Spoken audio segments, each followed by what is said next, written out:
Okay so आज मैं बात करने वाला हूँ एक cult classic science fiction movie के बारे में।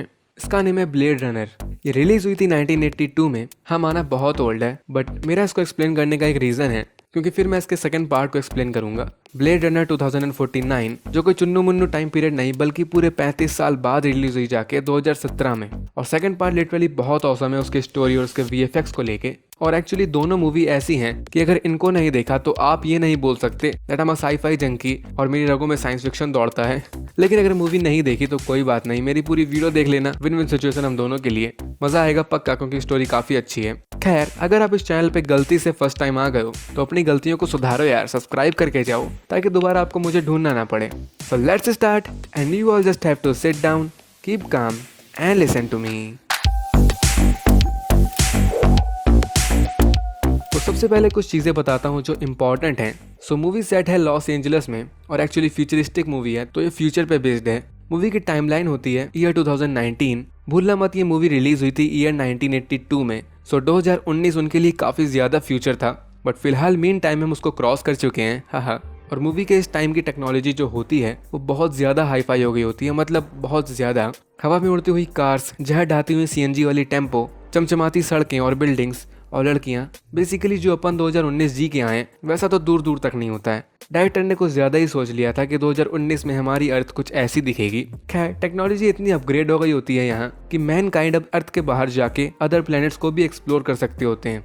और यहाँ पर अब एनिमल्स और ह्यूमंस के क्लोन्स को भी टेक का यूज करके बिल्ड किया जा सकता होता है। मतलब जो एनिमल्स रियल लगते हैं वो बेसिकली एंड्रॉयड होते हैं, रोबोट्स। और सेम ह्यूमंस के साथ भी होता है। इन ह्यूमन क्लोन्स को, मतलब एंड्रॉयड्स को, रेप्लिकेंट्स बोला जाता है। यहाँ पर एक ऑर्गेनाइजेशन होती है, इसका नेम होता है द टायरल कॉर्पोरेशन और इसके हेड का नेम होता है डॉक्टर एल्डन टायरल। इसी की कंपनी होती है ये, और यही ह्यूमन लाइक एंड्रॉयड्स बनाता है, रेप्लिकेंट्स। इनको बोला गया है नेक्सस 6 रेप्लिकेंट्स। ये ऐसे रेप्लिकेंट्स होते हैं जो लगते एकदम ह्यूमन है, बट उनके पास ह्यूमन से ज्यादा स्ट्रेंथ और एगिलिटी होती है। ये ज्यादा स्मार्ट होते हैं, लेकिन इनको स्पेशली इसलिए बनाया होता है ताकि ये ऑफ वर्ल्ड, मतलब अर्थ से बाहर जाके यूनिवर्स में एक्सप्लोर कर सकें। इनको एज अ स्लेवरी यूज किया जाता है, ऑर्डर्स दे के नौकरों की तरह। लेकिन फिर इन रेप्लिकेंट्स ने एक ब्लडी वॉर शुरू कर दिया था। इसके बाद अर्थ पे इनको इलीगल घोषित कर दिया जाता है। और यहाँ की जो स्पेशल फोर्स पुलिस होती है, इन्हीं को एक्चुअली बोला गया है द ब्लेड रनर्स। इनको ऑर्डर मिलता है कि आपको जहाँ पर भी कोई रेप्लिकेंट दिख जाए उसको वहीं ठोक देना, मतलब डायरेक्ट एनकाउंटर। और इस चीज को ये लोग मर्डर भी नहीं बोलते, ना ही एग्जीक्यूशन। ये बोलते हैं इसको रिटायरमेंट, मतलब रेप्लिकेंट का मर्डर कर दो और वो रिटायर हो जाएगा, ना कि एक्सपायर हो जाएगा। लेकिन अब प्रॉब्लम यहाँ ये आती है कि उन रेप्लिकेंट्स को पहचानना सबसे कठिन होता है, क्योंकि सेम ह्यूमन जैसे दिखते हैं वो। बहुत माइनर डिटेल्स होती हैं जिससे डिफरेंस पता किया जा सके कि वो रेप्लिकेंट है या ह्यूमन। तो ये पूरा सीन होता है इस मूवी में। और अब हम बात करते हैं इस मूवी के मेन प्लॉट की। एक्चुअली में प्लॉट बहुत स्ट्रेट फॉरवर्ड है, जिस तरह मैं बताऊंगा, सिर्फ उस वजह से। बाकी तो डायरेक्टर्स ने कसम खा के रखी है कि दिमाग का दही करना है इनको तो करना है।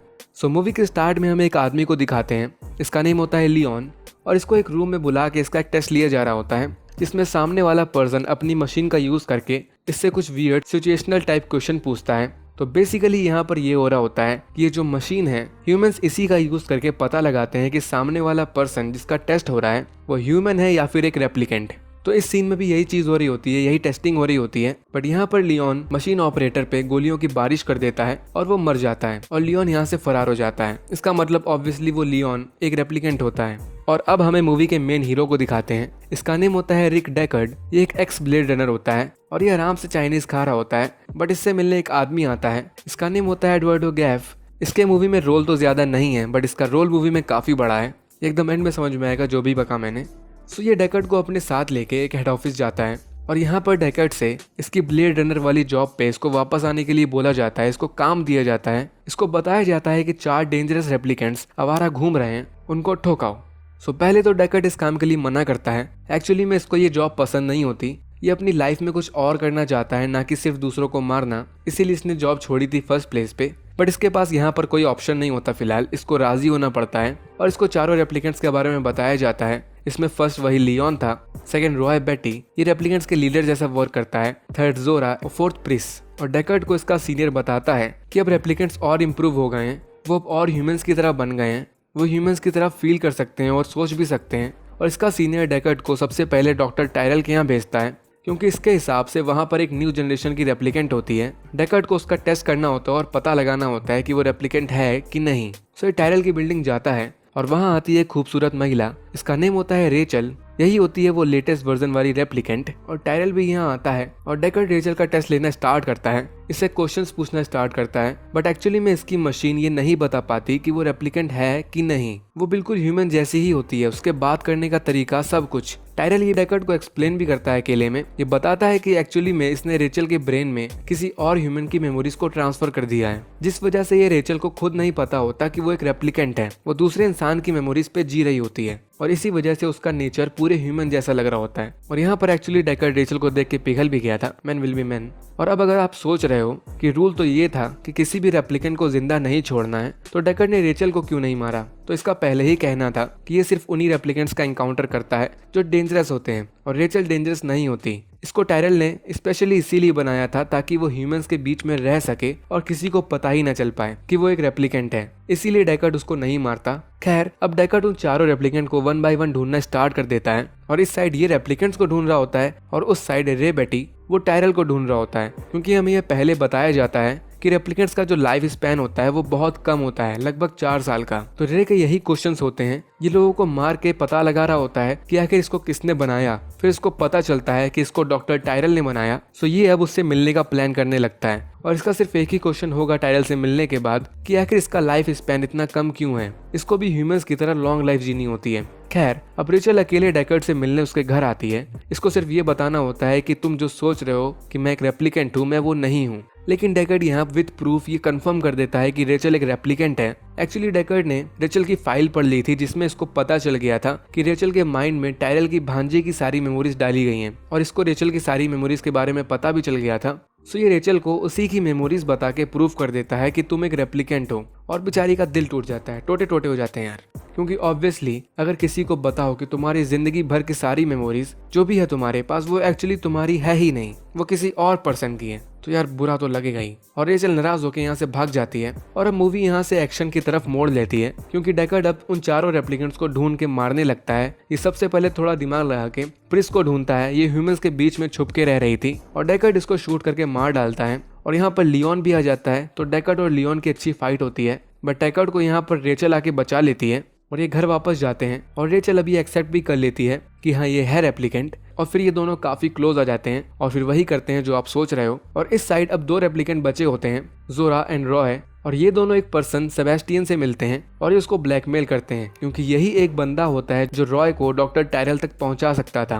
और सेबेस्टियन को डर के मारे ऐसा करना पड़ता है। ये रॉय को लेके टायरल के पास ले जाता है और टायरल रॉय को देखते ही समझ जाता है कि वो एक रेप्लिकेंट है, क्योंकि इसी ने इसको बनाया होता है। और रॉय सीधे टायरल से एक ही चीज बोलता है कि इसको मौत से डर लगता है, इसके लाइफ स्पैन को बढ़ा दो, और कुछ नहीं। बट टायरल इसको सारे बायोलॉजिकल एंड टेक्नोलॉजिकल थ्योरीज बता देता है कि ऐसा करना पॉसिबल ही नहीं है, रेप्लिकेंट्स के लाइफ स्पैन को बढ़ाया ही नहीं जा सकता। और टायरल एक्चुअली ये देख के खुश था कि इसकी क्रिएशन रॉय इतनी ज्यादा डेवलप कर गई होती है कि उसके एआई माइंड में लाइफ और डेथ से रिलेटेड क्वेश्चंस आ रहे होते हैं। बट रॉय यहाँ टायरल को गुस्से में बेरहमी से मार डालता है, क्योंकि इसको वो चीज नहीं मिलती जिसके लिए यहाँ आया था। और इस टाइम डेकर्ड को रॉय के अड्डे का पता चल जाता है। सो ये वहां जाता है और इसकी पहले जोरा से फाइट होती है और इस जोरा को मार डालता है। देन यहाँ रॉय आ जाता है और इसकी इससे भी काफी अच्छी फाइट होती है। सो लास्ट में डेकर्ड यहाँ से भागने का सोचता है, मगर ये एक बिल्डिंग से लटक जाता है और रॉय के सामने ही गिर के मरने वाला होता है। लेकिन तभी रॉय इसका हाथ पकड़ लेता है और इसको ऊपर घसीट लेता है। इन शॉर्ट ये डेकर्ड की जान बचा लेता है और कुछ मस्त लाइफ से रिलेटेड डायलॉग्स मारता है।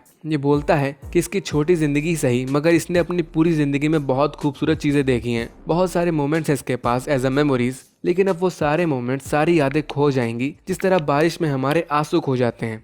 वाह वाह वाह वाह। और ये बोल के रॉय मर जाता है। लेकिन अब फिर वही गैफ आपको याद होगा, वो यहाँ आके डेकर्ड से कुछ बोलता है कि वो ज्यादा दिन नहीं जी पाएगी। सो डेकर्ड भाग के रेचल के पास जाता है कि वो सही है कि नहीं, हालांकि वो सही सलामत होती है। और डेकर्ड को जमीन में एक ओरिगामी देखने को मिलती है। ये एक जापानीज आर्ट होती है जो पेपर को फोल्ड करके बनाई जाती है। सो ये जमीन में पड़ी होती है और पूरी मूवी में बीच बीच में हमें दिखाया जाता था कि गैफ इस ओरिगामी को बनाया करता था, मतलब कि गैफ डेकर्ड के घर आया था और उसको पता चल गया था कि रेचल एक रेप्लिकेंट थी, बट उसने उसको मारा नहीं था। उसने रेचल को जिंदा छोड़ दिया था, शायद ये सोच के कि वो वैसे भी मरने वाली है, ज्यादा दिन जी नहीं पाएगी क्योंकि वो एक रेप्लिकेंट है, उसका लाइफ स्पैन कम होता है। लेकिन यहाँ पर एक्चुअली टायरल ने पहले ही डेकर्ड को बताया था कि रेचल एक स्पेशल रेप्लिकेंट है, बोला था न्यू जनरेशन, सो इसकी कोई भी एक्सपायरी डेट नहीं होती, इसके पास मजे का टाइम होता है लाइफ जीने का। और इसीलिए डेकर्ड यहाँ रेचल को अपने साथ लेके अपनी न्यू लाइफ स्टार्ट करने के लिए निकल जाता है और मूवी इसी पॉइंट में जाके खत्म हो जाती है। लेकिन ये वीडियो नहीं, अभी असली मजा स्टार्ट होगा क्योंकि मैं अब थ्योरीज पे बात करने जा रहा हूँ। सो इस मूवी की सबसे मेन थ्योरी जो निकल के आती है वो है कि डेकर्ड भी एक रेप्लिकेंट है। जी हाँ, मूवी रिलीज के बाद इस बात पे बहुत डिबेट हुई थी कि डेकर्ड एक रेप्लिकेंट है कि नहीं, बट कुछ टाइम बाद डायरेक्टर ने खुद ही बोल दिया कि हाँ डेकर्ड एक रेप्लिकेंट है। एक इंटरव्यू में डायरेक्टर साहब एक डायलॉग मारते हैं, if you do not understand even after watching the whole movie then you are a moron. सरल शुद्ध भाषा में इनका कहना था कि पूरी मूवी देखने के बाद भी अगर तुम नहीं समझे तो तुम चूतिए हो।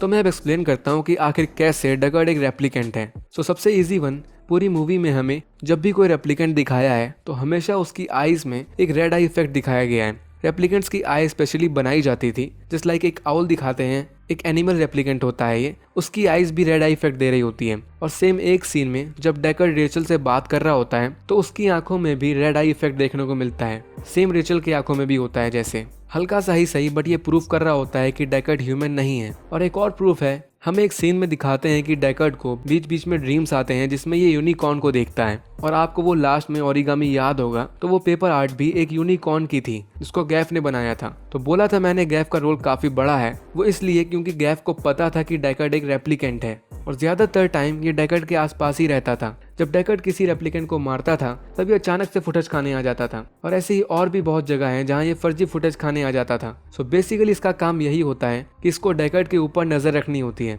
और डेकर्ड ने रेचल से एक बार बोला था कि उसने तुम्हारी फाइल पढ़ी है जिसमें रेचल की मेमोरीज लिखी थी। सो सेम गैफ ने भी डेकर्ड की फाइल पढ़ी होगी जिस वजह से इसको डेकर्ड की सारी मेमोरीज पता होंगी। इसीलिए स्पेसिफिकली इसने यूनिकॉर्न का ओरिगामी डेकर्ड के लिए बनाया था क्योंकि यूनिकॉर्न ही डेकर्ड के ड्रीम्स में आते थे। और भी चीजें हैं यहाँ पर जो प्रूफ करती हैं ये बात। जस्ट लाइक हमें बताया गया था कि रेप्लिकेंट्स ह्यूमन से ज्यादा स्ट्रांग होते हैं और डेकर्ड जिस तरह उन रेप्लिकेंट्स को ढूंढता है और फिर उनको मारता है वो कोई नॉर्मल ह्यूमन बीइंग नहीं कर सकता। इवन लास्ट में रॉय डेकर्ड की उंगलियां तोड़ देता है, बट स्टिल डेकर्ड अपनी उंगलियों का प्रॉपर यूज करके बिल्डिंग के ऊपर चढ़ जाता है, which is totally not natural. So ये यहाँ प्रूफ होता है कि डेकर्ड भी एक रेप्लिकेंट है। ये एकदम रेचल की तरह होता है, इसके माइंड में किसी और की मेमोरीज डाल दी गई होती हैं, इसी वजह से इसको कोई आइडिया नहीं होता कि ये खुद एक रेप्लिकेंट है। और स्टार्ट में भी जब इसको अपनी जॉब पे बुलाते हैं तो इसका सीनियर बोलता है कि तुम स्पेशल हो, सिर्फ तुम ही इस काम को कर सकते हो। तो वो भी जानता था कि एक रेप्लिकेंट ही दूसरे रेप्लिकेंट को मार सकता है, बट स्टिल बहुत से लोग इस थ्योरी पे बिलीव नहीं करते कि डेकर्ड एक रेप्लिकेंट है। लोगों की छोड़ो, जिस एक्टर ने डेकर्ड का रोल किया है उन्होंने भी एक इंटरव्यू में बोला था कि वो इस थ्योरी पे बिलीव नहीं करते, उनके हिसाब से डेकर्ड एक ह्यूमन बीइंग है। तो डायरेक्टर बोल रहा है कि वो रेप्लिकेंट है और एक्टर बोल रहा है कि वो नहीं है। ये सब मिलकर हमें पागल बना रहे हैं, टैश टैश टैश। तो अब लास्ट क्वेश्चन आता है कि आखिर रॉय ने डेकर्ड को क्यों बचाया था। तो इसकी भी थ्योरीज वही है कि पूरी मूवी में रॉय ने सिर्फ ह्यूमंस की ही जान ली होती है, बट लास्ट मोमेंट में इसको पता चल गया था कि डेकर्ड एक रेप्लिकेंट है, इसीलिए इसने इसकी जान बचा ली। और अदर थिंग कि रॉय कोई बुरा एंड्रॉयड नहीं था, उसको बस अपने सवालों के जवाब चाहिए थे। बट जब लास्ट तक उसके हाथ में कुछ नहीं आया तो वो काफी टूट गया, इसीलिए वो सेंटी वाली लाइफ डेथ की बातें करने लगा था। और इसीलिए शायद उसने सोचा कि बेचारे को मार के क्या फायदा, सो ये डेकर्ड को बचा लेता है और अपनी आखिरी सांसें गिन लेता है। और एक्चुअली मूवी में ये मैटर नहीं करता कि डेकर्ड रेप्लिकेंट है कि नहीं। जो पूरी मूवी का मेन पर्पस था, इसका जो मेन मैसेज देना चाहती थी ये मूवी, वो बहुत डीप होता है कि नियर फ्यूचर में अगर ऐसा कुछ हुआ तो कैसा फील होगा आपको कि आपको पता ही ना हो कि सामने वाला पर्सन ह्यूमन है कि नहीं। नेचर ऑफ ह्यूमैनिटी पूरी तरह खत्म हो जाएगी तो आप क्या करोगे। यहाँ तक कि रे बेटी जैसे एंड्रॉइड्स ह्यूमंस को बताएंगे कि लाइफ और डेथ कितनी हार्ट ब्रेकिंग चीज होती है।